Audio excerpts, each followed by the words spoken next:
glorify you. We acknowledge you in this place, Lord. Thank you, Lord, for your word. And thank you, Lord, for your church. And thank you, Lord, for your people, Lord God, na nandito ngayong araw na to.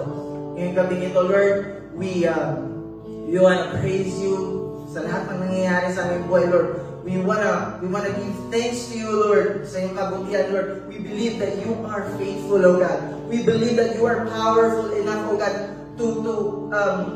to give everything, Lord Jesus, na naaayon, O God, sa iyong kagustuhan, Lord. We thank you, O Lord, for your goodness, Lord, sa bawat isa, sa mga puso ng mga anak mo na nandito ngayon, Lord. You see our hearts. You know what our desires, Lord. We thank you, O God. And I pray and I declare, Lord God, a provision for everyone, Lord. I declare, O God, for elevation, O God. I pray for expansion, Lord. I pray for reconciliation. I pray for goodness, Lord Jesus. Lord, I pray, Lord, that your people, O God,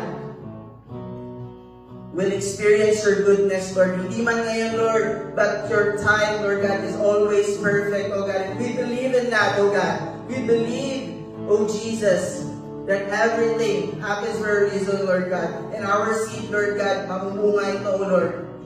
Because you alone, Jesus, is faithful.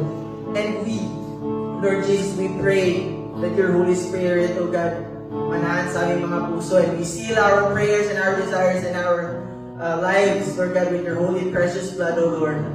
In this we ask and pray in Jesus' mighty name. Amen. Amen. Let's give.